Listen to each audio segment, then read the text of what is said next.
তুমি ছাড়া কেউ নেই মালিক বলে তারে ডাকবো। আল্লাহু আকবার বলেন। তুমি ছাড়া কেউ নেই মালিক বলে তারে ডাকবো। তুমি ছাড়া কেউ নেই ভালোবেসে তার ছবি আঁকবো। তুমি ছাড়া কেউ নেই মালিক বলে তারে ডাকবো। হো তুমি ছাড়া কেউ নেই মালিক বলে তারে ডাকবো। তাই তো সারাক্ষণ ডাকি তোমারে, ভালোবেসে কাছে টেনে নাও আমারে। তাই তো সারাক্ষণ ডাকি তোমারে, ভালোবেসে কাছে টেনে নাও আমারে। এ বুকের গহীনে, এ বুকের গহীনে আছো তুমি, সারাটি জীবন ধরে ডাকবো। তুমি ছাড়া কেউ নেই মালিক বলে তারে ডাকবো। সবাই প্রাণ ভরে জিকির করেন লা ইলাহা ও লা ইলাহা ইল্লাল্লাহ, লা ইলাহা ইল্লাল্লাহ, লা ইলাহা ইল্লাল্লাহ মুহাম্মাদুর রাসূলুল্লাহ। बातिल से दबने वाले, बातिल से दबने वाले आए आसमां नहीं हम, बातिल से दबने वाले आए आसमां नहीं हम। सुबर कर चुका है तो इम्तिहा हमारा, बलगल औला बे कमालिही कशफत दुजा बिजमालिही, हसनत जमी व खिसालिही, सल्लु अलैहि व आलिही। अल्हम्दुलिल्लाह। तालिमुल कुरान मॉडल नुरानी माद्रासा पाथुरिया দোয়ানীঘাট জয়পুরহাট, এই হাফিজি মাদ্রাসা কর্তৃক আয়োজিত আজকে এই তাফসিরুল কোরআন মাহফিলের সম্মানিত সভাপতি, সময় যেহেতু সংক্ষেপ, কোনো প্রকার ভূমিকা ছাড়াই আলোচনা হবে। কথা বলেন, সময় অতি সংক্ষেপ নাকি বলেন? খুব ছোট্ট সময়, অল্প সময় আপনাদের সামনে আমি আলোচনা করব। আজকের যিনি এখানকার সভাপতি সাহেব যিনি আছেন, আল্লাহ রাব্বুল আলামিন তাকে হায়াতে তয়্যিবা দান করুন। চিৎকার দিয়ে বলেন আল্লাহুম্মা আমিন। আরো জোরে বলেন আল্লাহুম্মা আমিন। আজকের যিনি সহসভাপতি রয়েছেন, প্রধান অতিথিবৃন্দু রয়েছেন এবং প্রধান বক্তা যিনি রয়েছেন, আমি অধম সহ আল্লাহ রাব্বুল আলামিন এই কোরআনের মাহফিলকে ওসিলা করে আমাদের জীবনের গুনাহ খাতাগুলি আল্লাহ মাফ করে দিন। সকলে বলুন আল্লাহুম্মা আমিন।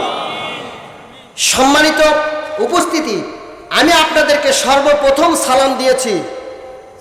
এই সালামের জবাব সবার থেকে আমি পাই। আল্লাহ রাসূল সাল্লাল্লাহু আলাইহি সাল্লাম বলেন যে তোমরা যতক্ষণ পর্যন্ত জান্নাতে প্রবেশ করতে পারবে না, যতক্ষণ পর্যন্ত তোমরা প্রকৃত ঈমানদার মুমিন না হবে। আল্লাহ রাসূল সাল্লাল্লাহু আলাইহি সাল্লাম বললেন তোমরা ততক্ষণ পর্যন্ত একজন মুমিন ঈমানদার হতে পারবে না যতক্ষণ না পর্যন্ত একে অপরকে ভালোবাসবে। কথাগুলো মনোযোগ দিয়ে শুনবেন। একে অপরকে যতক্ষণ ভালো না বাসবেন ততক্ষণ আপনি প্রকৃত ঈমানদার হতে পারবেন না। আল্লাহ রাসূল এই সাহাবীকে ডাক দিয়ে বললেন, ও আমার সাহাবী, আমি কি তোমাকে বলবো না যে একে অপরের ভালোবাসা কি দিয়ে হবে? আল্লাহু আকবার বলেন। আল্লাহ রাসূল সাল্লাল্লাহু আলাইহি সাল্লাম বললেন তোমাদের একে অপরের ভালোবাসা হবে সালাম আদান প্রদানের মাধ্যমে। পড়েন সুবহানাল্লাহ। আমি আবারও সালাম দিচ্ছি। পর্দার অন্তরালে আমার মা বোন সহ আজকের উপস্থিত যারা রয়েছেন সকলের প্রতি আমার ভক্তি ভরা সালাম। আসসালামু আলাইকুম ওয়া রাহমাতুল্লাহি ওয়া বারাকাতুহু। সম্মানিত উপস্থিতি, আমি আপনাদের কাছে জানতে চাচ্ছি আমার হাতে যেটা দেখছেন এটা কি? আরো জোরে বলেন। এই পৃথিবীর মধ্যে যত গ্রন্থ যত কিতাব এসেছে সব কিতাবের চাইতে শ্রেষ্ঠ কিতাব কোনটি? জোরে বলেন। আল কোরআন। এই কোরআনকে যদি কেউ অসম্মানিত করে, অপমান করে, সেটাকে আমরা সহ্য করব? জোরে বলেন, করব? বর্তমানে অপূর্ব নামক এক ব্যক্তি এই বাংলার জমিনে এই কোরআনকে অপমান করেছে, তার বিচার আমরা বাংলার জমিনে এখনো পাই নাই। কথা বলেন ঠিক কিনা? সম্মানিত দিনী ভাইয়েরা আমার, সব কিছু সইতে পারি, কোরআনের অপমান সইতে পারি না। এই কোরআন এমন একটি কিতাব আল্লাহ রাব্বুল আলামিন আমাদের জন্য নাজিল করেছেন। এর সম্মান নিয়ে সামান্য কিছু আপনাদের সামনে আমি আলোচনা করব। শুনতে রাজি আছেন? কেউ ওঠা বসা করবেন না। কোরআন আল্লাহ রাব্বুল আলামিনের এমন একটি কিতাব, যে শোনে তারও গুনাহ মাফ হয়ে যায়, যে বলে তারও গুনাহ আল্লাহ মাফ করে দেয়। সুবহানাল্লাহ। এটা এমন একটি কিতাব, এই কিতাবটার ভিতরে আল্লাহ রাব্বুল আলামিন সর্বপ্রথম, এই সম্মানিত কিতাবের ভিতরে আল্লাহ রাব্বুল আলামিন সর্বপ্রথম গ্যারান্টি দিয়ে চ্যালেঞ্জ করে বললেন যে যালিকাল কিতাবু লা রাইবা ফীহি হুদাল লিল মুত্তাকিন।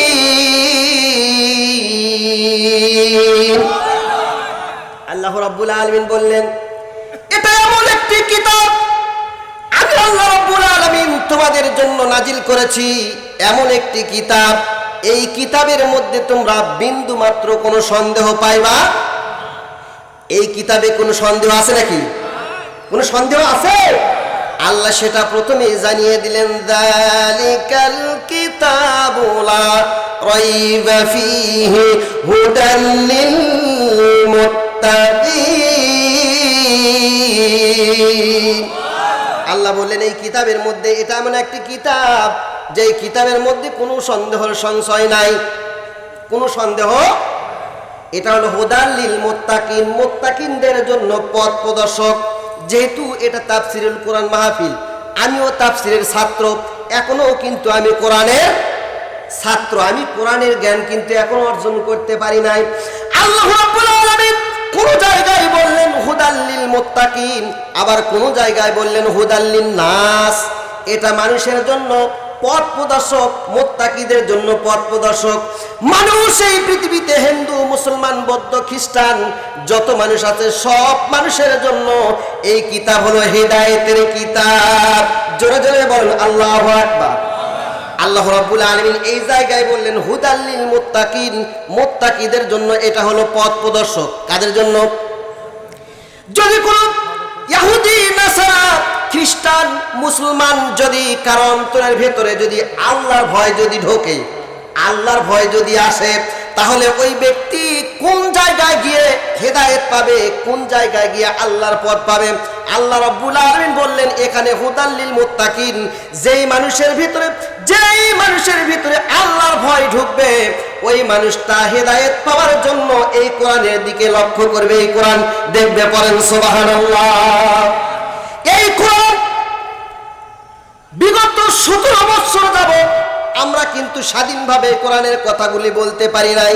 কথা বলেন ঠিক কিনা? জোরে বলেন না ঠিক কিনা? এই কোরআনের কথা যেখানে হয়েছে মাইক ঠেলে ফেলে দেওয়া হয়েছে, বক্তার সঙ্গে মারামারি পর্যন্ত হয়েছে। কথা বলেন। ইউটিউব, ফেসবুক আপনারা বিভিন্ন জায়গায় দেখবেন এই মাইককে ঠেলে ফেলে দেওয়া হয়েছে, দূরে সরে ফেলে দেওয়া হয়েছে, এই কোরআনকে দাম দেওয়া হয় নাই। প্রিয় বন্ধু আমার, আল্লাহ রাব্বুল আলামিন বললেন, বান্দা এই কোরআনকে দূরে সরে দেওয়া মানে তোমার জাহান্নামের পথ একবারে তুমি সহজ করে নিলে। পড়েন নাউজুবিল্লাহ। আল্লাহ রাব্বুল আলামিন এই কিতাবটা কেন নাজিল করলেন, কি নাজিল করলেন, কিসের জন্য নাজিল করলেন জানার দরকার আছে না নাই?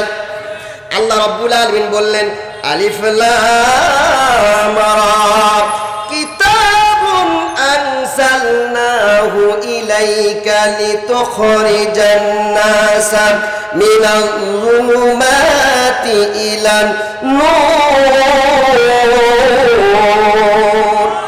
আল্লাহু আকবার বলেন।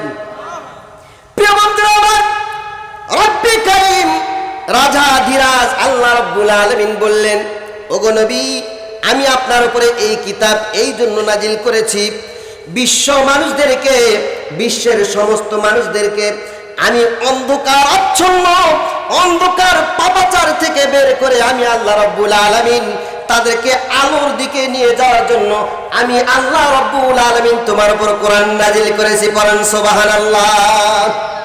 এই কোরআনের সম্মান আমরা দিতে পারি না, এই কোরআনকে আমরা সম্মান করতে পারি না, বরং এই কোরআনকে নিভে দেওয়ার জন্য মানুষেরা চেষ্টা করে। কথা বলেন ঠিক কিনা? দেখেন আমি কেমন করে আমি আপনাদের সামনে উদাহরণ দিচ্ছি। বিগত 16-17 বছর যাবত এই কোরআনকে নিভে দেওয়ার জন্য চেষ্টা করা হয়েছিল। প্রিয় বন্ধুরা আমার, আপনাদের মনে আছে, আপনাদের জানা আছে 2013 সাল, কয় সাল? 2013 সাল। এই 2013 সালে 26,000 প্রাইমারিকে একবারে জাতীয়করণ করা হলো। কি করা হলো? জোরে বলেন, কি করা হলো? জাতীয়করণ করা হলো। কোরআনকে কিভাবে নিভে দেওয়ার জন্য চেষ্টা চলতেছিল দেখেন। 26,000 প্রাইমারিকে জাতীয়করণ করা হলো, অপোজিটে মাত্র 9,000 ইবতেদায়ী মাদ্রাসাকে জাতীয়করণ করা হয় নাই। তার কারণ সেখানে কি শিক্ষা দেওয়া হয়? কোরআন শিক্ষা দেওয়া হয়। সেখানে কি শিক্ষা দেওয়া হয়? হাদিস শিক্ষা দেওয়া হয়। ওখান থেকে যে কোরআন শিখবে, এমনকি ওই ইবতেদায়ী মাদ্রাসাগুলোতে আপনার উপবৃত্তি পর্যন্ত বন্ধ করে দেওয়া হয়েছে। কথা বলেন ঠিক কিনা? প্রিয় বন্ধুরা আমার, এই স্বৈরাচারী সরকার কোরআনকে নিভে দেওয়ার জন্য চেষ্টা করেছিল, কিন্তু বাংলার আপামার জনতা, আমাদের ছাত্র সমাজ, আমাদের কলিজার টুকরারা এই 24শে জুলাই গণঅভ্যুত্থানে তাদেরকে এমন শক্তি আল্লাহ রাব্বুল আলামিন দিলেন যে ওই বাতিল পালাইতে আর জায়গা পাইল না। কথা বলেন ঠিক কিনা? প্রিয় বন্ধুরা আমার, ক্ষমতা কিন্তু চিরদিন কারো হাতে থাকে না। আজ আমি এই চেয়ারে বসে আছি, কালকে আমি নাও থাকতে পারি। জোরে বলেন, কালকে আমি নাও থাকতে পারি। ক্ষমতা কিন্তু কারো চিরদিন থাকে না। এই কোরআনকে যারা অসম্মান করবে, এই কোরআনকে যারা সম্মান করবে না, আল্লাহ রাব্বুল আলামিন তাদেরকে লাঠি দিয়ে চেয়ার থেকে নেমে দিবে। কথা বলেন ঠিক কিনা? প্রিয় বন্ধুরা আমার, এই কোরআনের আলোচনা আমাদেরকে শোনার দরকার আছে না নাই? এই কোরআনের সম্মান খ্রিস্টানেরা দিল, এই কোরআনের সম্মান কিন্তু হিন্দুরা দেয়, কিন্তু মুসলমানেরা আমরা এই কোরআনের সম্মান দিতে পারি না। আজ যার জন্য আমাদের অধঃপতন, যার জন্য আমাদের ধ্বংস। কথা বলেন ঠিক কিনা? প্রিয় বন্ধুরা আমার, এই কোরআনকে কেমন করে বিজাতিরা সম্মান দেয় আমি আপনাদের সামনে ছোট্ট একটি ঘটনা বলবো। এর আগে আপনারা সংক্ষিপ্ত একটু জিকির করেন, লা ইলাহা, জোরে লা ইলাহা, লা ইলাহা ইল্লাল্লাহু মুহাম্মাদুর রাসূলুল্লাহ। প্রিয় বন্ধুরা আমার, রাজশাহী বিশ্ববিদ্যালয়ের ভাইস চ্যান্সেলর, উনি একদিন আমেরিকায় গেছে ভ্রমণ করার জন্য। ভ্রমণ করতে গিয়া আপনারা সবাই আমার সঙ্গে একটু জবাব দিবেন যে অক্সফোর্ড বিশ্ববিদ্যালয় নামে একটা বিশ্ববিদ্যালয় আছে। আমরা যারা ছাত্র মানুষ, আমরা অক্সফোর্ড বিশ্ববিদ্যালয়ের কিন্তু একটা ডিকশনারি পড়ি, যেটা হলো অক্সফোর্ড বিশ্ববিদ্যালয়ের একটা ডিকশনারি। এই অক্সফোর্ড বিশ্ববিদ্যালয়ের রাজশাহীর ভাইস চ্যান্সেলর যখন গেলেন, গিয়ে ভাবলেন যে আমার শরীর তো খারাপ, আমি বিরাট বড় একটা লাইব্রেরিতে ঢুকলাম। দেখেন কোরআনের সম্মান কিরকম, দেখেন আশ্চর্য হয়ে যাবেন। প্রিয় বন্ধুরা আমার, যখন ওই ভাইস চ্যান্সেলর যখন ওই লাইব্রেরিতে ঢুকলেন, ঢুকার পরে দেখলেন তাকে সাজানো বই, বিশ্বের সমস্ত বই, সমস্ত কিতাবগুলি সেখানে পাওয়া যাবে। বিরাট বড় একটা লাইব্রেরি। এই লাইব্রেরিতে ঢুকে রাজশাহী বিশ্ববিদ্যালয়ের ভাইস চ্যান্সেলর বলতেছে যে আমি সমস্ত তাকগুলি, সমস্ত লাইব্রেরিগুলি খুঁজে দেখলাম, কোথাও আমার পবিত্র কোরআন পেলাম না। সব বইগুলি আমি খুঁজে দেখলাম। যখন আমি তখন হয়রান হয়ে গেলাম, পেরেশান হয়ে গেলাম। আমি ওই লাইব্রেরির গেটের দারোয়ানকে আমি জিজ্ঞাসা করলাম যে বাবা, এখানে কি আমাদের ধর্মগ্রন্থ পবিত্র আল কোরআন নেই?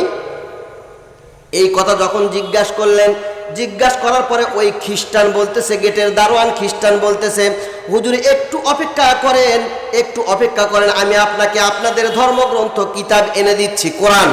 আল্লাহু আকবার। ওই খ্রিস্টান পাজি, ওই খ্রিস্টান করলো কি, অজুখানায় গিয়া সুন্দর করে অজু করলো, সুন্দর করে অজু বানায়া নিল। অজু বানায়া নিয়ে ছোট্ট একটা মই নিয়ে আসলো।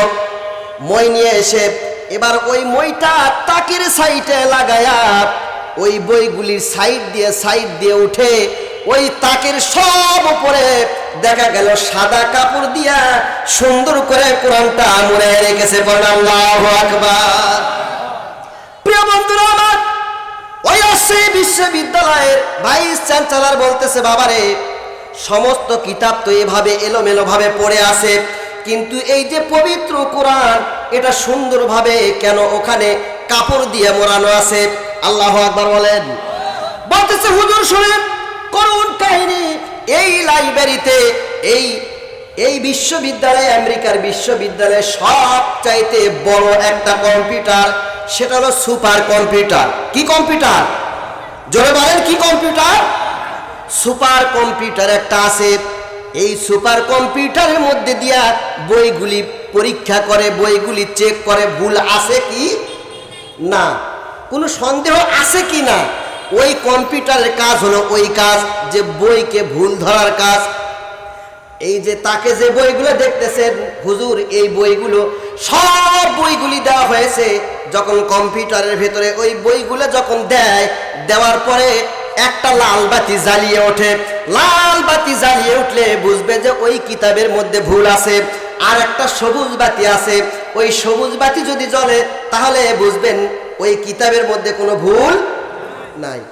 হুজুর, এই কিতাবটা পবিত্র কোরআনটা সাদা কাপড় দিয়া সুন্দর করে মোড়ানো আছে। এই জন্য এক নয় দুই নয় 24,000 বার ওই কম্পিউটারের মধ্যে দেওয়া হয়েছে।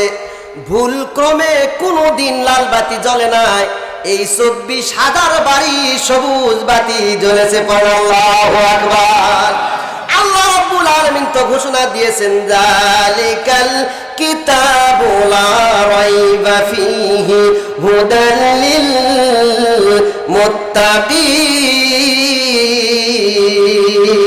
আল্লাহু আকবার। এই কিতাবটার মধ্যে কোনো প্রকারের সন্দেহ নাই। খ্রিস্টানেরাও এটা পরীক্ষা করেছে, হিন্দুরাও এটা পরীক্ষা করেছে, কিন্তু মানার বেলা এটা মানার বেলা এটা কি করে মানে না, মানতে চায় না। ওই জন্য তাদের কপালে হেদায়েত নাই। এই কিতাবের পক্ষে যারা থাকবে, এই কোরআনের পক্ষে যারা থাকবে, তারা স্বয়ং আল্লাহর হেদায়েত পাবে। কথা বলেন ঠিক কিনা? এই কিতাবকে নিভে দেওয়ার জন্য, ইসলামী রাষ্ট্রকে, ইসলামী সমাজ ব্যবস্থাকে ধ্বংস করে দেওয়ার জন্য 2009 সালে এই স্বৈরাচারী এমন একটা ঘটনা ঘটাইছিল। 2009 সালে পিলখানার ঘটনা আপনারা জানেন না? 57 জন সেনা কর্মকর্তাকে নৃশংসভাবে হত্যা করা হয়েছে। কারণ কি? আমার গতি যেন কি না হয়। কিন্তু আল্লাহ রাব্বুল আলামিন সেটা সহ্য করলে না, তাকে গদি থেকে এমন ভাবে তাড়িয়ে দিলেন যে লজ্জার কারণে সে পালাতে বাধ্য হলো। কথা বলেন ঠিক কিনা? আজও আপামর জনতা, আপনাদের উপস্থিতি দেখে আমার মনে হচ্ছে যে আগামীর দিন হবে কোরআনের দিন, আগামীর দিন হবে ইসলামের দিন, আগামীর দিন এই কোরআন দিয়ে রাষ্ট্র চলবে। কথা বলেন ঠিক কিনা? আগামীর দিনে আগামীর সংসদ হবে কোরআন দিয়ে। কারা কারা চান এই কোরআন দিয়ে সংসদ চলো? কারা কারা চান? হাত তুলে আল্লাহকে দেখান। লিল্লাহি তাকবীর। আল কোরআনের আলো, আল হাদিসের আলো। লিল্লাহি তাকবীর। সম্মানিত দিনী ভাইয়েরা আমার, এই কোরআন এমন একটা মানুষের উপরে, এমন একজন নবীর উপরে নাজিল হয়েছে।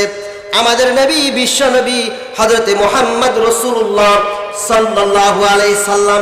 সকলে বলুন সাল্লাল্লাহু। সম্মানিত দিনী ভাইয়েরা আমার, যেই নবীর উপরে কিতাব নাজিল হয়েছে, তার চরিত্র, তার গুণ, তার ভরণ পোষণ, তার আখলাক কি রকম ছিল?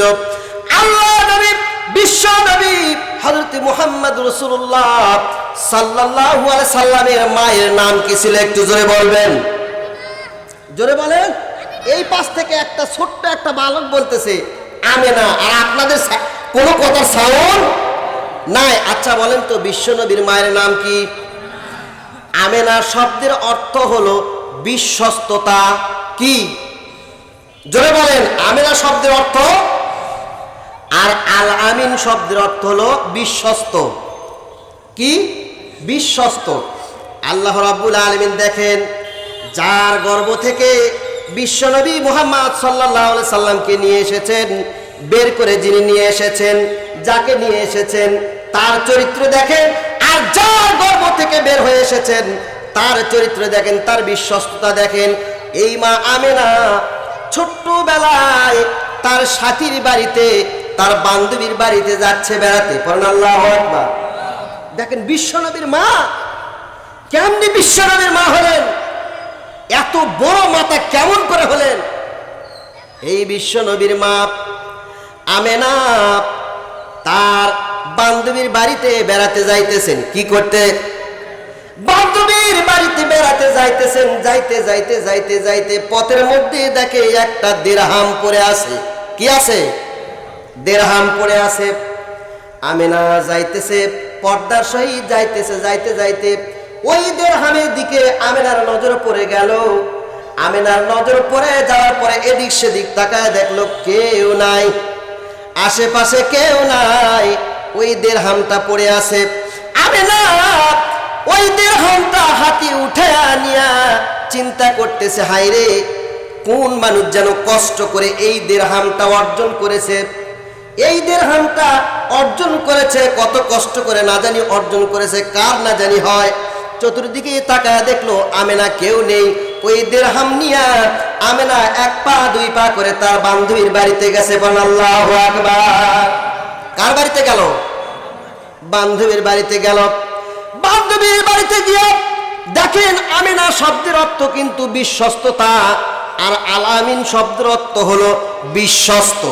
প্রিয় বন্ধুরা আমার, এই আমেনা যখন বান্ধবীর বাড়িতে যখন গেল, যাওয়ার পরে বান্ধবীর কাছে ওই দিরহাম বের করে দিয়ে বলতেছে, বান্ধবী রে, রাস্তার ভেতরে আমি এই দিরহাম পেয়েছি, এই লোকটি যেই লোকটি হারাইছে তার জানি কত কষ্ট হচ্ছে, এই দিরহামটা আমি পাইছি, তুমি কি বলো? এবার বান্ধবী বলতেছে, বান্ধবী রে, তুমি যে টাকাটা পাইছো চিন্তা করো না, যার হয় হোক, যার হয় হোক, না হয় না হোক, তুমি কোনো চিন্তা করো না, চলো আগে আমরা মিঠাই খাবো, পরে নাউজুবিল্লাহ। যখন আমেনা বিশ্বনবীর মা যখন আমেনা শুনলো যে চলো আমরা মিঠাই খাবো, তখন আমেনার মনটা খারাপ। আমেনা করলো কি, সঙ্গে সঙ্গে বান্ধবীর বাড়ি থেকে আবার তিনি চলে গেল মন খারাপ করে, যে এই দিরহাম যদি যে কষ্ট করে অর্জন করেছে যদি তাকে না দিতে পারি, আমার জীবনটাই বেতা হয়ে যাবে। বলেন আল্লাহু আকবার। দেখেন মায়ের কেমন বিশ্বস্ততা, আর বিশ্বনবী এসেছেন যার কোল থেকে, যার পেট থেকে, তার মর্যাদা আল্লাহ রাব্বুল আলামিন কত দিয়েছে, সুবহানাল্লাহি বিহামদিহি। প্রিয় বন্ধুরা আমার, এই আমেনা যেই পথ দিয়ে বান্ধবীর বাড়িতে গিয়েছিল ওই পথ ধরে আবার আস্তে আস্তে করে বাড়ির দিকে যাইতেছে। যাবার সময় দেখে একজন বৃদ্ধ মানুষ হাউমাউ করে কাঁদতেছে, আর এদিক সেদিক তাকাতাকি করতেছে। ওই আমেনা তার সামনে গিয়া বলতেছে, বাবা আপনি এরকম ছোটাছুটি করতেছেন কেন, এরকম করতেছেন কেন, কারণ কি, কি হয়েছে আপনার?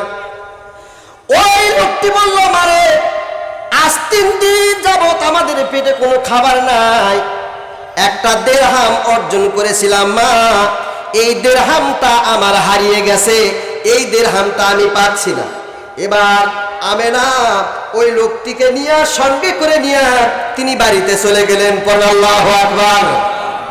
কোথায় গেলেন? বাড়িতে গেলেন। বাড়িতে গিয়ে সুন্দর করে তাকে করলো কি, পাকশিক করালো, সুন্দরভাবে রান্না করলো, রান্না করে সুন্দর করে তাকে খাইতে দিল। খাওয়ায়া তৃপ্তি সহকারে খাওয়ায়া আমেনা ওই বৃদ্ধর সামনে এসে বলতেছে, বাবা এই দিরহামটা কি আপনার? আল্লাহু আকবার বলেন। ওই দিরহাম দেখার পরে ওই দিরহাম দেখার পর ওই বৃদ্ধ মানুষ বলতেছে, মারে এই দিরহাম তো আমার। বলতেছে, বাবা এই যে আপনার দিরহাম, আপনাকে উঠা দিলাম, আপনি এই দিরহাম নিয়ে বাড়িতে চলে যান। পড়েন আল্লাহু আকবার। ওই দিরহাম পাওয়ার পরে ওই বৃদ্ধ লোকটি আল্লাহর কাছে হাত তুলে বলেছিল, ও রব্বুল আলামিন, আল্লাহ আমাকে যে খাওয়াইয়া আমার দিরহাম পরিয়ে পেয়েছিল, এটা দিয়ে আমার কলিজাটা ভরে দিয়েছে। রব্বুল আলামিন বিশ্বের মধ্যে সবচাইতে দামি মা হিসাবে তুমি তাকে কবুল করে নিও। পড়েন আল্লাহু আকবার। দেখেন তার বিশ্বস্ততা কত। আর বিশ্বনবীর বিশ্বস্ততা দেখেন, মক্কার বুকে যখন পবিত্র কাবা ঘরে যখন ফাটল ধরেছিল, পবিত্র কাবা ঘর যখন ভেঙে গিয়েছিল, ওইখানে সিমেন্ট দিয়া জোড়া দেওয়ার জন্য পাথর দিয়ে সেটাকে ভালো করার জন্য যখন বিভিন্ন গোত্রের লোকেরা যখন ওগুলি ঠিকঠাক করার পরে, আপনারা জানেন যারা হাজি আছেন, দেখবেন কাবা ঘরে একটা পাথর সেট করা আছে, সেই পাথরটার নাম হলো হাজরে আসওয়াদ, কালো পাথর। ওই পাথরটা জান্নাতি পাথর। কি পাথর? জান্নাতি পাথর। এই পাথরটা সরাইয়া ওখানে মেরামত করার পরে ওই পাথরটা ওখানে সেট করবে। কি করবে? ওখানে সেট করবে। এবার বিভিন্ন গোত্রের লোকেরা মনে করতেছে এই পাথরটি যে ওখানে সেট করবে সেই তো সম্মানী হবে, সেই গোত্রই তো সম্মানিত হবে। এই জন্য ওই পাথরটি ওই কাবা ঘরে দেওয়ালে লাগানোর জন্য বিভিন্ন গোত্রের মধ্যে একটা ফাটল ধরে গেল, গন্ডগোল লেগে গেল, যুদ্ধ বাঁধার মতো লেগে গেল। এইবার কিছু লোক বলল, আগামী কাল ভোরে যে সর্বপ্রথম এই বাইতুল্লাহ, এই মসজিদে নববীর ভিতরে যে সর্বপ্রথম যে প্রবেশ করবে সেই ব্যক্তি যে বিচারের ফয়সালা দেবে, ওই বিচারটাই আমরা মেনে নিব। পড়েন সুবহানাল্লাহ। দেখেন বিশ্বস্ত নবী কত দূর। আমার বিশ্বস্ত নবী, আমার নবী। পরের দিনে দেখা গেল পৃথিবীর কোনো কেউ না, আমাদের নবী বিশ্ব নবী মুহাম্মদ রাসূলুল্লাহ সাল্লাল্লাহু আলাইহি ওয়াসাল্লাম দেখা গেল সর্বপ্রথম তিনি মসজিদে নববীর ভেতরে প্রবেশ করেছে। আল্লাহু আকবার। এবার গোত্রের সবাই এসে বলল, ইয়া মুহাম্মদ, তুমি যে বিচারটা করবা এই বিচার অনুযায়ী আমরা ওই পাথর কাবা ঘরে আমরা বসাবো। কারণ আল্লাহু আকবার। নবী আমার কত বড় দেখেন ন্যায় পরায়ণ বিচারক, বিশ্ব নবী আমার। যদি এখানে যদি আমাদের কোনো বিচারক, যদি বাংলাদেশের কোনো বিচারক যদি হতো, যদি মামু যার বেশি আছে তাকে ওই পাথরটা লাগানোর জন্য অনুমতি দিত। কথা বলেন, এরকম বিচার হয় কি হয় না? মামু খালা যদি চোরও হয় তাও দেখবেন বিনে দোষে খালাস, আর যারা নির্দোষ তাদেরকে জেলখানায় ভর্তি করে। এমন ছিল কি ছিল না? আমার নবী ন্যায় আদল কিভাবে প্রতিষ্ঠিত করেছেন দেখেন।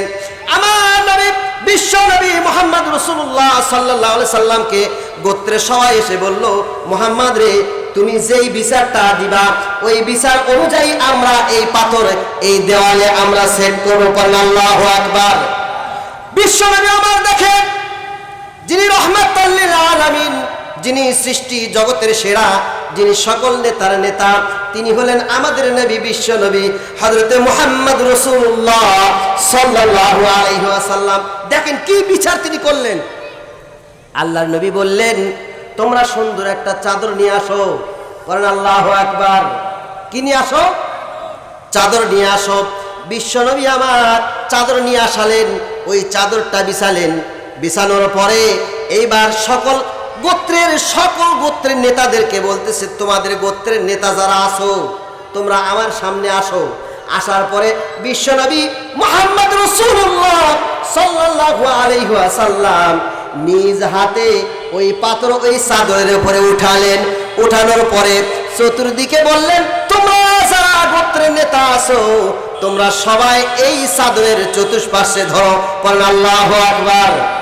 যখন চতুর্পার্শ্বে যখন ধরলো, ধরার পরে ওই চাদর ধরে ওই পাথরটা আলগি করে নিয়ে তুলে নিয়ে কাবা ঘরের পাশে গিয়া বিশ্বনবী হযরতে মুহাম্মদ রাসূলুল্লাহ সাল্লাল্লাহু আলাইহি ওয়াসাল্লাম নিজ হাতে পাথর, ওই পাথরটা কাবা দেওয়ালে লাগায় দিলেন। পড়েন সুবহানাল্লাহ।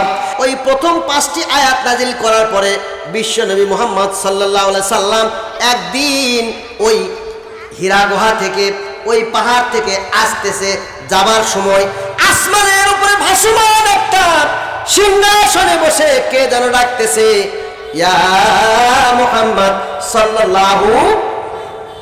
আচ্ছা বলেন তো, আপনার সামনে আপনি একা একা আছেন, আসমানে ভাসমান অবস্থায় আপনাকে যদি কেউ ডাকে, এ সলিমুল্লাহ, এ কলিমুল্লাহ, এ করিম, আচ্ছা বলেন তো ওখানে আপনার অবস্থা কেমন হবে?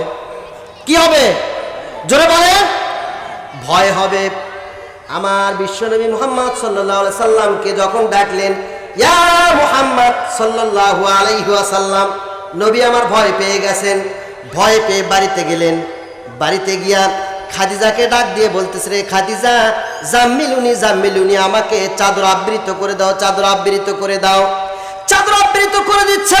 বিশ্বনবী আমার থরথর করে কাঁপতেছে, বিশ্বনবী আমার কাঁপতেছে। খাদিজাতুল কুবরা বলতেছে, ওগো নবী, আপনি এতিমদেরকে খাবার দেন, এতিমদেরকে সাহায্য করেন, মানুষের সঙ্গে ভালো ব্যবহার করেন, সকলে আপনাকে বলে আলামিন, আপনাকে কোনো জিনে ধরবে না, আপনাকে কোনো ভূতে ধরবে না। এই কথা বলার পরে বিশ্বনবী মুহাম্মদ রাসূলুল্লাহ সাল্লাল্লাহু আলাইহি ওয়াসাল্লামকে নিয়ে গেলেন তার চাচাতো ভাই ওয়ারাকা বিন নফলের কাছে। নিয়ে গিয়ে বলতেছে যে, দেখো তো মুহাম্মাদের কি হয়েছে, আমার প্রাণপ্রিয় স্বামীর কি হয়েছে দেখো। এবার ওয়ারাকা বিন নফল যখন বিভিন্ন কূট কৌশল করে যখন দেখলো যে বিশ্বনবীর উপরে হযরতে জিবরাইল আমিন আয়াত নিয়ে নাজিল হয়, পড়েন আল্লাহু আকবার। প্রিয় বন্ধুরা আমার, ওয়ারাকা বিন নফল বললেন, পরের দিন যখন আপনাকে ডাকবে, পরের দিন যখন আপনাকে ডাকবে, ও নবী আপনি ভয় করবেন না, চিন্তা করবেন না, আপনি তার ডাকে সাড়া দিবেন। পড়েন আল্লাহু আকবার। তার ডাকে কি করবেন? সাড়া দিবেন। এবার পরের দিন যখন নবী আমার ওই পাহাড়ের গুহা থেকে চলে যাচ্ছেন, যাবার সময় জিবরিল আমিন ডাক দিতেছে। জিবরিল আমিন ডাক দিয়ে বলতেছে, ইয়া মুহাম্মদ সাল্লাল্লাহু আলাইহি ওয়াসাল্লাম, ওই যে ওয়ারাকা বিন নফল বলেছে, খবরদার আপনি ভয় করবেন না। বিশ্বনবী আমার বলতেছেন, কে কে আমাকে ডাকো, কি হয়েছে, ডাকো কেন? জিবরাইল আমিন বলতেছে, ইয়া মুহাম্মদ সাল্লাল্লাহু, ইয়া মুহাম্মদ সাল্লাল্লাহু আলাইহি সাল্লাম বলতেছে, কি বলেন আমাকে? বিশ্বনবীকে ডাক দিয়ে বলতেছে, ওগো নবী, আপনার উপরে আজকে এমন একটা খুশির সংবাদ নিয়ে এসেছি। আল্লাহু আকবার বলেন, জোরে বলেন আল্লাহু আকবার। এই খুশির সংবাদ বাবা আদম থেকে নিয়ে শুরু করে বানি ইসরায়েলের যত নবী রাসূল এসেছে, কারো জন্য এই খুশির সংবাদ আমি দেই, আল্লাহ দেয় নাই। প্রিয় বন্ধুরা আমার, এবার জিবরিল আমিন বলতেছে, ওগো নবীজি, আপনার জন্য আল্লাহ রাব্বুল আলামিন এমন একটি সূরা, এমন একটি আয়াত, এমন একটি সূরা আপনার জন্য নাজিল করতেছেন, যা কোনো উম্মতকে দেওয়া হয় নাই, যা কোনো নবীকে দেওয়া হয় নাই, যা কাউকে দেওয়া হয় নাই। এটা আপনার জন্য খাস করে স্পেশাল একটা সূরা আল্লাহ রাব্বুল আলামিন আপনার জন্য পাঠাইছে। পড়েন আল্লাহু আকবার।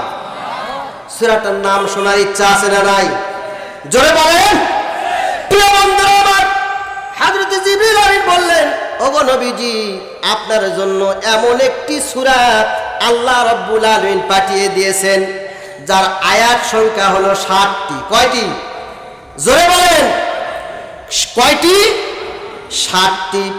ওগো নবী, আপনার কোন উম্মত যদি এই 60টি আয়াত যদি মনোযোগের সহিত যদি পাঠ করে, মনোযোগের সহিত যদি পড়ে, আল্লাহ রাব্বুল আলামিন ঘোষণা করে দিয়েছেন তার জন্য চিরতরে 60টি জাহান্নামের দরজা আল্লাহ বন্ধ করে দিবে। বলেন সুবহানাল্লাহ। 60টি জাহান্নামের দরজা বন্ধ করে দিবে। ওগো নবী, শুধু তাই নয়, এই সূরার প্রথমে একটা আয়াত আছে, আমার সঙ্গে যদি আপনারা পারেন পড়বেন, না পারলে কিন্তু জোর জবর নাই। বিসমিল্লাহির রহমানির রহমানির রহিম আলহামদুলিল্লাহি রাব্বিল আলামিন।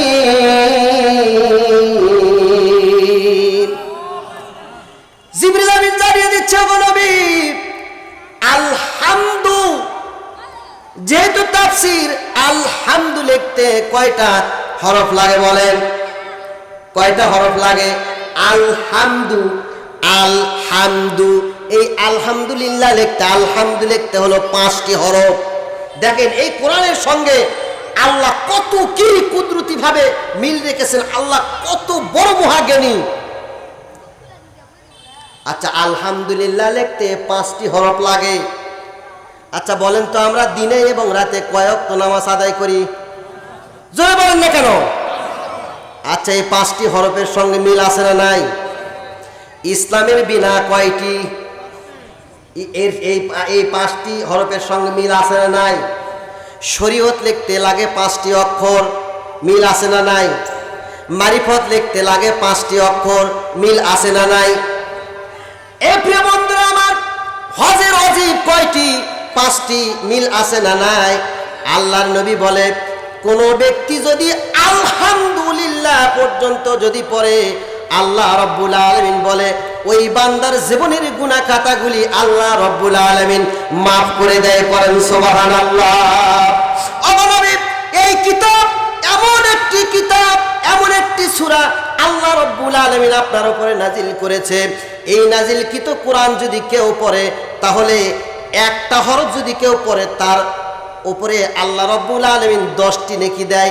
এই 10টি নেকিকে আল্লাহ রাব্বুল আলামিন 700 গুণ পর্যন্ত বাড়ায় দেয়। পড়েন সুবহানাল্লাহ। প্রিয় বন্ধুরা আমার, এই যে আপনাদের গ্রামে একটা হাফিজি মাদ্রাসা দিয়েছেন, এর মান কত, এর গুণ কত জানেন? আপনারা জানেন না? যখন সকালে উঠে, যখন ছেলেমেয়েরা যখন কোরআন পাঠ করে, কোরআন পাঠ করার সময় ওই যে আল্লাহ রহমতের ফেরেশতারা এসে এসে জড়ো হয়। কি হয়? জড়ো হয়। জড়ো হইতে হইতে এমন পর্যায়ে জড়ো হয়, জড়ো হইতে হইতে আল্লাহর আরশে আজিম পর্যন্ত ঠেকে যায়। আল্লাহ রাব্বুল আলামিন ফেরেশতাদেরকে ডাক দিয়ে বলে, ও আমার ফেরেশতারা, তোমরা এরকম করতেছো কেন? আল্লাহ রাব্বুল আলামিন ডাক দিয়ে বলে, বান্দা, ও আমার ফেরেশতারা, তোমরা কেন এরকম জড়ো হয়েছে? কি হয়েছে? আল্লাহ রাব্বুল আলামিনকে ফেরেশতারা ডাক দিয়ে বলে, রব্বুল আলামিন, অমুক গ্রামে অমুক জায়গায় একটা হাফিজি মাদ্রাসা আছে, ওখানে নিয়মিত কোরআন তেলাওয়াত হয়। আল্লাহ, তাদের উপরে দোয়া করার জন্য আমরা এখানে তোমার কাছে ফরিয়াদ জানাইতেছি। পড়েন আল্লাহু আকবার। এই কোরআনুল কারীম কেউ যদি আলহামদুলিল্লাহ পর্যন্ত পড়ে, আলহামদু লিখতে হলো 5টি হরফ। কয়টি হরফ? আল্লিল্লাহ লিখতে হলো 3টি হরফ। এই মিলে কয়টা হলো? জোরে বলেন, কয়টা হলো? 8টি হলো। জিবরিল আমিন ডাক দিয়ে বলে, ওগো নবীজি, যদি আপনার কোন উম্মত, যদি আমার আল্লাহ কোন গোলাম, আপনার কোন উম্মত যদি আলহামদুলিল্লাহ পর্যন্ত খাস দিলে, খাস মনে একদম নিখুঁত ভাবে যদি পড়ে, আল্লাহ রাব্বুল আলামিন ওই বান্দার জন্য 8টি জান্নাতের দরজা খুলে দেয়। পড়েন আল্লাহু আকবার। প্রিয় বন্ধুরা আমার, এই কোরআনুল কারীম আল্লাহ রাব্বুল আলামিন যেই রব আমাদের উপরে নাজিল করেছেন, এই আল্লাহর প্রশংসা করা দরকার আছে না নাই? জোরে বলেন, আছে না নাই? আমরা পৃথিবীতে কারো প্রশংসা করব না। কার প্রশংসা করবেন? আমি 2-4টা কথা এখানে বলবো, আমি কথা বলার পর আপনারা মন্তব্য করবেন। এই 24শে জুলাইয়ের পর, 24শে আগস্টের পরে, 5ই আগস্টের পরে যে আমাদের যে ছাত্ররা আন্দোলন করলো, এই আন্দোলন করার পর স্বৈরাচার সরকার পালিয়ে চলে গেল কোথায়?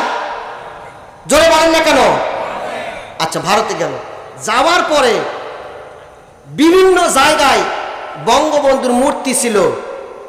ছিল কি ছিল না? জোরে বলেন, ছিল কি ছিল না? ছিল। এই মূর্তিগুলোকে আমরা কি করলাম? ভেঙে চুরমার করে দিলাম। এটাকে আপনারা সাপোর্ট করেন? মূর্তি ভাঙা এটা ভালো হয়েছে না খারাপ হয়েছে? না, কথা না বললে তো আমি কথা বলতে পারবো। কি হয়েছে?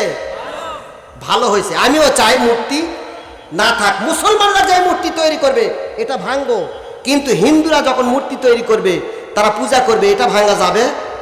জোরে বলেন, এটা ভাঙা যাবে না।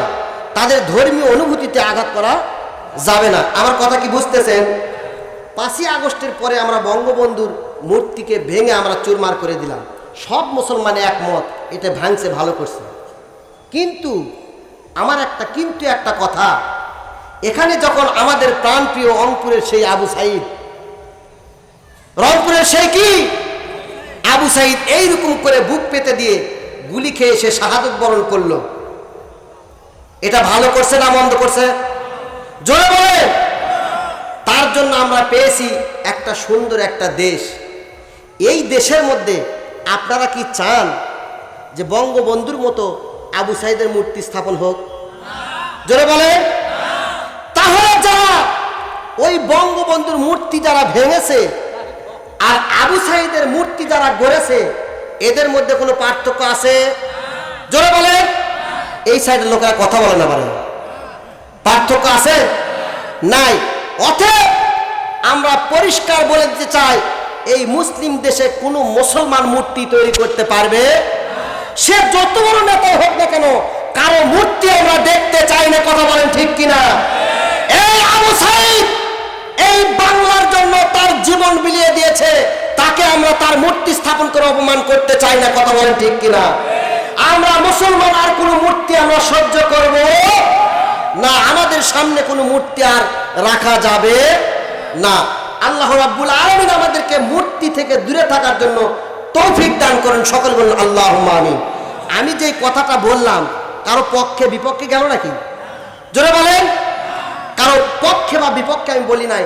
তার কারণ তুমি মূর্তি ভাঙবা আবার তুমি মূর্তি গড়বা, এটা হলো মুনাফিকের সবচাইতে লেটেস্ট মডেলের একজন মুনাফিক। কথা বলেন ঠিক কিনা? এইরকম মুনাফিকের দেশে আমরা থাকতে আর কি চাই না। আমরা আগামীর দিন চাই, কোরআনের দিন। কিসের দিন? জোরে বলেন, কিসের দিন? কোরআনের দিন। এই কোরআন পাঠিয়েছেন কে? আল্লাহ রাব্বুল আলামিন এই কোরআন পাঠিয়েছেন। আল্লাহ এত আমাদেরকে ভালোবাসেন। দেখেন কোরআন থেকে বলি, আপনারা সূরাতুল বাকারার 255 নম্বর আয়াতটার নাম কি? জোরে বলেন। জানেন না? আয়াতুল কুরসি। আল্লাহ রাব্বুল আলামিন বান্দাদেরকে এত ভালোবাসে, আল্লাহ রাব্বুল আলামিন ওই আয়াতুল কুরসির মধ্যে বলে দিলেন, লা তাখুযুহু সিনাতুন ওয়ালা নাওম।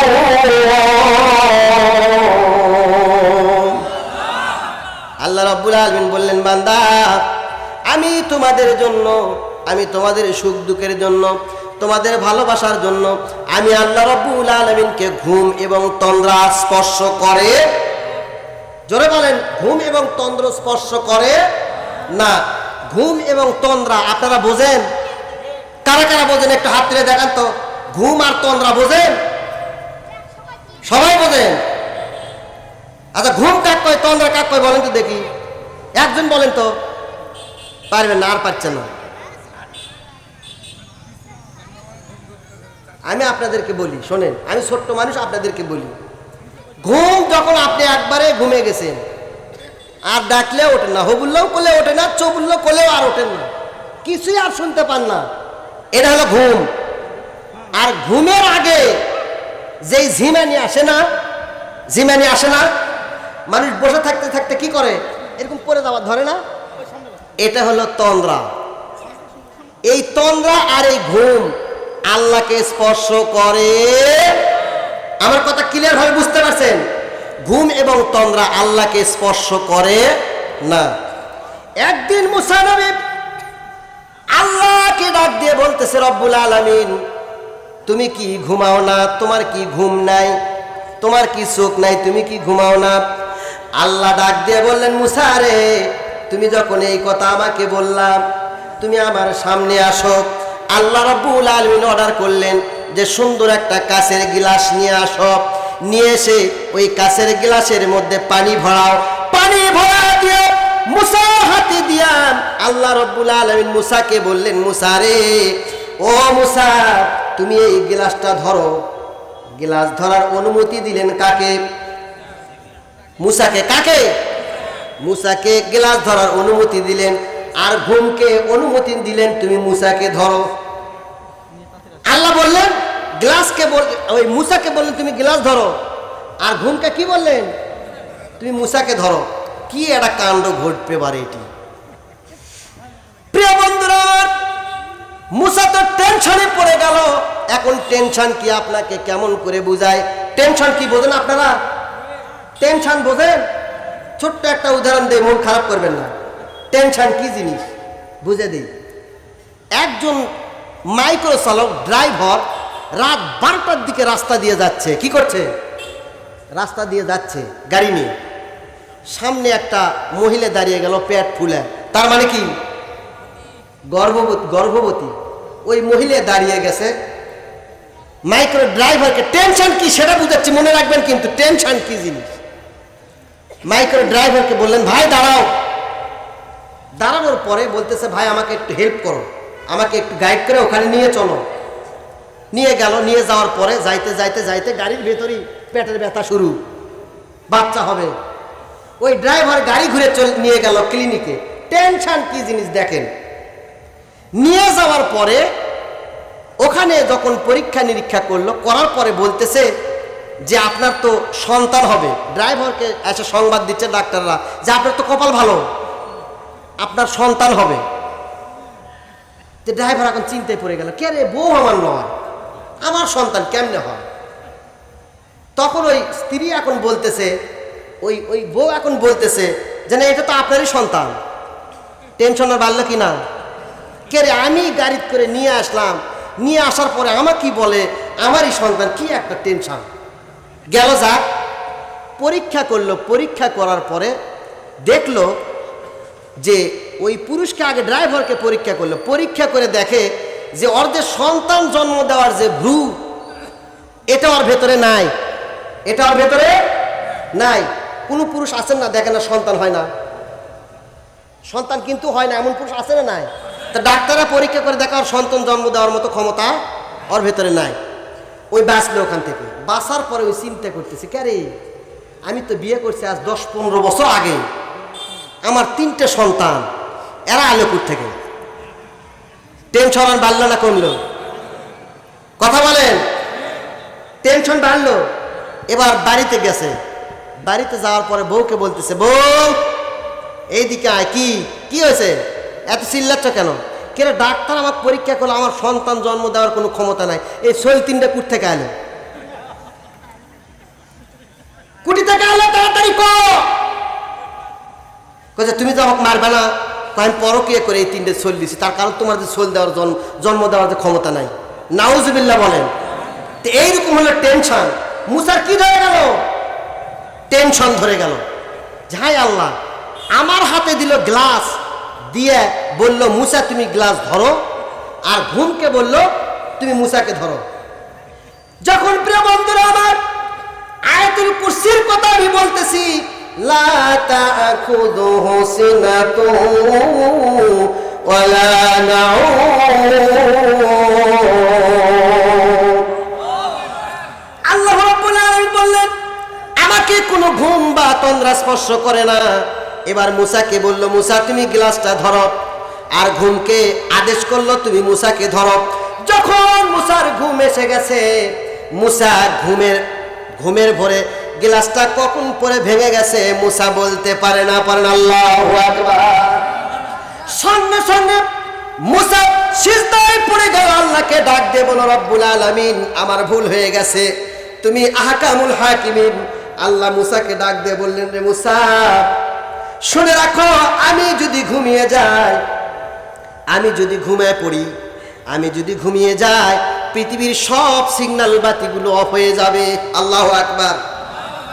পৃথিবীর সব কিছু অফ হয়ে যাবে, কোনো কিছু চলবে না। যখন তুমি রে মুসা, আমার যখন কোনো বান্দা রাত 12টার দিকে গভীর রাতে রাস্তার ভেতরে বিপদে পড়েছে, কেউ তাকে রক্ষা করার মতো নাই, মুসা আমি যদি ঘুমিয়ে যাই, আমার ওই বান্দাকে কেউ রক্ষা করবে। আল্লাহু আকবার। অবস্থা কোন নারী যদি গর্ভবতী অবস্থায় থাকে, তাকে গর্ভপাত করার জন্য আমি আল্লাহ রাব্বুল আলামিন ওই বিপদের সময় তাকে আমি সাহায্য করি। পড়েন আল্লাহু আকবার। কোন আমার বান্দা বান্দি যখন তার খাবার নাই, কোনো কিছু খাবার নাই, খাবারের জন্য কান্নাকাটি করে, আমি আল্লাহ রাব্বুল আলামিন তাকে খাবার সংগ্রহ করে দেই। পড়েন আল্লাহু আকবার। যখন বান্দা যা কিছু চাইবে সব কিছু আল্লাহ রাব্বুল আলামিন তার সামনে হাজির করে দেয়। পড়েন আল্লাহু আকবার। লা তাখুযুহু সিনাতু ওয়ালা নাওম লাহু মা ফিস সামাওয়াতি ওয়া মা ফিল আরদ মান যাল্লাযী ইয়াশফাউ ইনদাহু ইল্লা বিইযনিহি। পড়েন আল্লাহু আকবার। আল্লাহ রাব্বুল আলামিন বললেন ওই আয়াতুল কুরসির ভিতরে আল্লাহ রাব্বুল আলামিন বললেন সেই দিন আল্লাহর হুকুম ছাড়া, আল্লাহর কোনো বান্দা এবং বান্দি আল্লাহর হুকুম ছাড়া কেউ সেই দিন শাফাআত করতে পারবে না। তার কারণ যেই শাফাআত করবে তার সামনের এবং পেছনের, আগের এবং পরের সব ঘটনা সম্পর্কে আল্লাহ রাব্বুল আলামিন জানে। জোরে বলেন কি? আল্লাহ রাব্বুল আলামিন জানে। আপনি যদি কারো সুপারিশ করতে যান তাহলে আপনার আগে এবং পরে যা কিছু করছেন সব কিছু আল্লাহ জানে কিনা? জোরে বলে।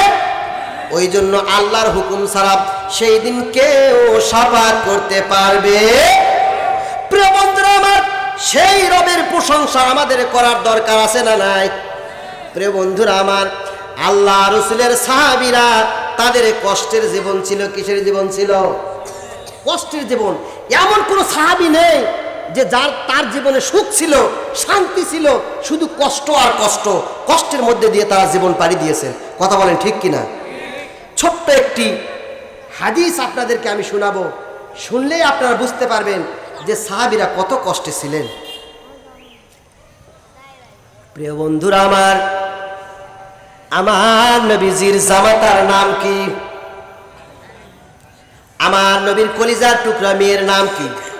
জোরে বলেন না কেন আপনারা? কি আলোচনা কি বাদ দিয়ে দিব? আলোচনা বাদ দিয়ে দেই।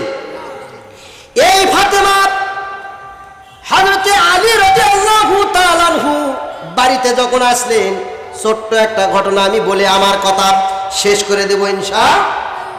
প্রিয় বন্ধুরা আমার, হযরতে আলী রাষ্ট্রের কাজগুলো শেষ করে বাড়িতে আসলেন।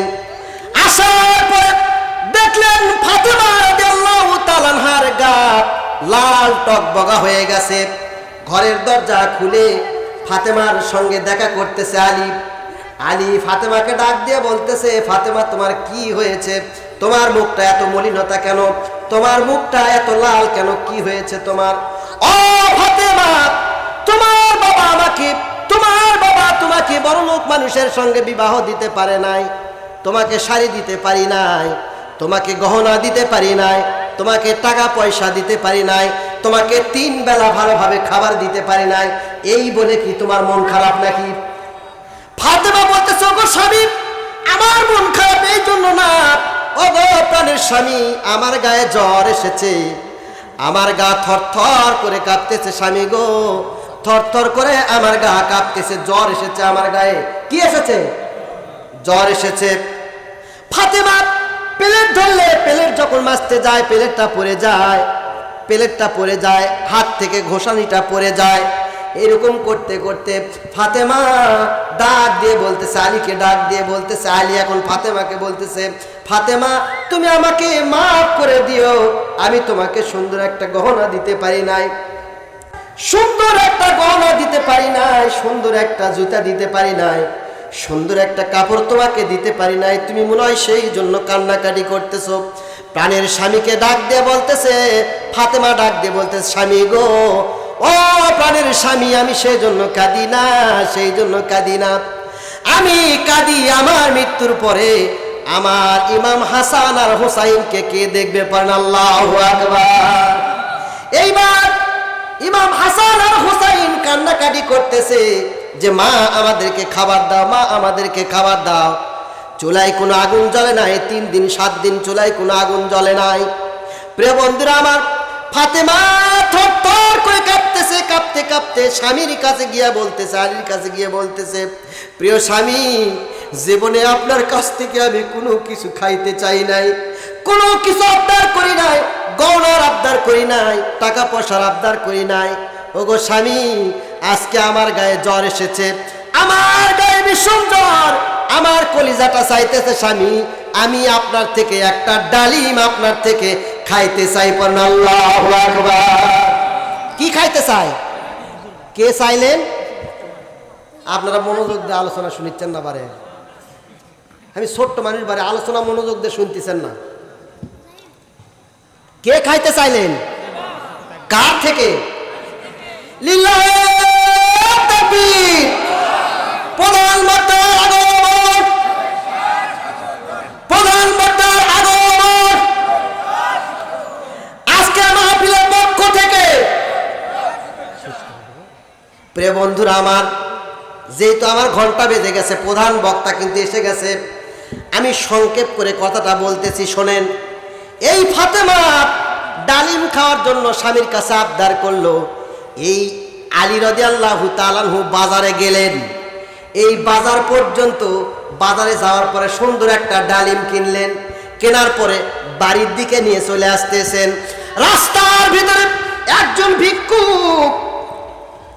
ভিক্ষুক আলীকে ডাক দিয়ে বলতেছে, আলী রে, আমি আজ 3 দিন ধরে কোনো কিছু খাই না রে আলী, যদি তুমি আমাকে যদি সুন্দর করে খাওয়াইতা আমি খুশি হয়ে তোমার জন্য দোয়া করতাম। এবার আলী ওই যে ব্যাগের ভেতরে ডালিম, ওই ডালিমটা ওই ফকিরকে দিয়ে দিছে। পড়েন আল্লাহু আকবার। বাড়িতে চলে গেছে। বাড়িতে যাবার পরে ফাতেমা আর আলীর সঙ্গে কথা বলে না, লজ্জায় আলীও ফাতেমার সঙ্গে কথা বলে না। তার কারণ আলীর থেকে ডালিম খাইতে চাইছিল, ওই ডালিম কিন্তু ওই আলী আনে নাই, এই জন্য ফাতেমাও কিছু বলতেছে না। গভীর রাত্রে দুইজন দুই দিকে হয়ে শুয়ে আছে। সংক্ষেপ করে দিলাম, একদম সংক্ষেপ করে দিলাম, 2-1 মিনিট সময় লাগবে। প্রিয় বন্ধুরা আমার, হঠাৎ করে ফাতেমা আলীকে বলতে, স্বামী গো, তোমার নিকট থেকে ডালিম খাইতেছিলাম, ডালিম আনলে না।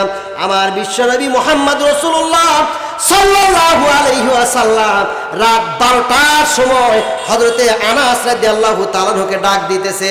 ডাক দিয়ে বলতেছে, রে আনাস, তাড়াতাড়ি করে চলে আসো, আমার একজন সাহাবী আমাকে 10টি ডালিম উপহার দিয়েছে, হাদিয়া দিয়েছে। এই রাত 12টা 1টার দিকে তুমি এই ডালিম নিয়ে ফাতেমার বাড়ির দিকে চলে যাও। আল্লাহু আকবার। আমি বলতেছিলাম, কেউ যদি 1 টাকা যদি দান করে 10 গুণ আল্লাহ রাব্বুল আলামিন দিবে। এই হাদিসটা থেকে আপনারা ক্লিয়ার জানতে পারবেন। প্রিয় বন্ধুরা আমার, হযরতে আলী ফকিরকে কয়টা ডালিম দিয়েছিল? জোরে বলেন, কয়টা? আর আল্লাহ রাসূল সাল্লাল্লাহু আলাইহি সাল্লাম রাত 1টা-2টার সময় আনাসের হাতে কয়টা ডালিম পাঠিয়ে দিলেন? আনাস রাদিয়াল্লাহু তাআলা আনহু এই ডালিম নিয়ে আসার সময় ব্যাগের ভিতর থেকে 2টা ডালিম একটু এর কি মস্করা করে সরে রাখছে। রাখিয়া 8টা ডালিম আলীর ঘরের দরজার সামনে গিয়া আলীকে ডাক দিয়ে বলতেছে, আলী ওঠো ওঠো, তোমার জন্য আল্লাহর নবী বিশ্বনবী মুহাম্মদ রাসূলুল্লাহ সাল্লাল্লাহু আলাইহি সাল্লাম ডালিম পাঠাইছে। ওই ডালিমের থলে একদম সংক্ষেপ করে দিলাম বন্ধুরা আমার, অনেক বড় ঘটনা। এই ডালিম সংক্ষেপ করে দিলাম। যখন 8টা ডালিম আলীর হাতে যখন দিয়েছে, দেওয়ার পরে আলী এখন বলতেছে, এই ডালিম নিয়ে তুমি আল্লাহ রাসূলের কাছে চলে যাও। বলে কেন? বলে আমি শুনেছি আল্লাহ রাসূল বলেছে, কেউ যদি 1 টাকা দান করে তাকে আল্লাহ রাব্বুল আলামিন 10 টাকার গুণ দিবে, 10টা তাকে দিবে। পড়েন আল্লাহু আকবার। যদি তাই হয়, আমি একটা ডালিম আল্লাহর রাস্তায় আমি ফকিরকে রাস্তার ভেতরে দিয়েছি, অবশ্যই এই ডালিম যদি আল্লাহর তরফ থেকে রাসূলের কাছে এসে থাকে, অবশ্যই আমার জন্য 10টি ডালিম আসবে, এর একটাও কম আসবে না। পড়েন আল্লাহু আকবার। আনাস লজ্জায় মুক্ত মলিন হয়ে গেছে। হযরতে আলীকে ডাক দিয়ে বলতেছে, আলী, তুমি সাদ্দাক্তা, সত্য বলেছো, তুমি আসলেই সত্য বলেছো। প্রিয় নবী মুহাম্মদ রাসূলুল্লাহ সাল্লাল্লাহু আলাইহি সাল্লাম তোমার জন্য 10টি ডালিমই পাঠাইছে, আমি একটু মস্করা করার জন্য 2টা ডালিম সরে রেখেছি। পড়েন আল্লাহু আকবার। 10টা ডালিম এনে দিল। আর হযরতে আলী রাদিয়াল্লাহু তাআলা আনহু সিজদায় পড়ে গেল আর বলল, আল্লাহ, তুমি বলেছো কেউ যদি 1টি টাকা দান করে আমি তাকে 10 গুণ সওয়াব আল্লাহর রাস্তায় দান করে দেব। পড়েন সুবহানাল্লাহ। সকলে পড়ুন আল্লাহুম্মা আমিন।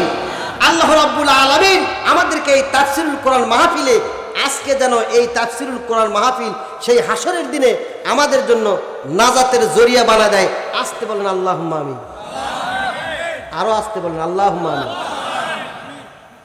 আমিন যেন কবুল হয় এই জন্য অনেকে বলতেছে না, সকলে বলেন আল্লাহুম্মা আমিন। এখানে যারা শ্রোতা বক্তা আমরা যেন আসি, আমরা যেন কথাগুলি বলতে পারি এবং আমলিয়াতের কথাগুলো যেন বলতে পারি, যেন আমল করতে পারি। আল্লাহ রাব্বুল আলামিন আমাদেরকে তৌফিক দান করুন, সকল বলুন আল্লাহুম্মা আমিন। আজকের এখানকার যিনি প্রধান বক্তা আল্লাহ রাব্বুল আলামিন ওনার কণ্ঠে যেন মধু ঢেলে দেয় এবং কোরআন এবং হাদিস থেকে যেন কথা বলার তৌফিক দান করে দেয়, সকলে বলুন আল্লাহুম্মা আমিন। সর্বশেষ আমি ছোট্ট মানুষ আপনাদের কাছে দোয়া চাই যে আল্লাহ রাব্বুল আলামিন যেন দিনের পথে আমাকে কবুল করে নেয়, সকলে বলুন আল্লাহুম্মা আমিন।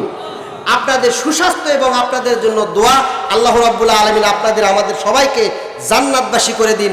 আগামীর দিন যেন দিন ইসলাম, আগামী দিন যেন কোরআনের হয়, সকলে বলুন আল্লাহুম্মা আমিন।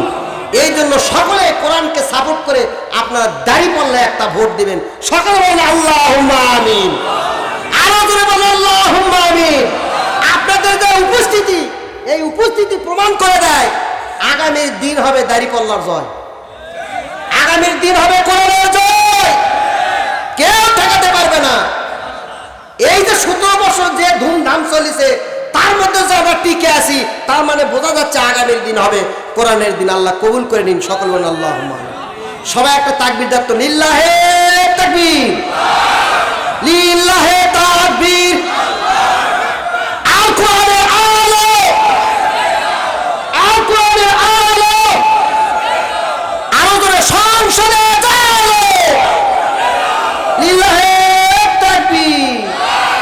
আসসালামু আলাইকুম ওয়া রাহমাতুল্লাহি ওয়া বারাকাতুহু।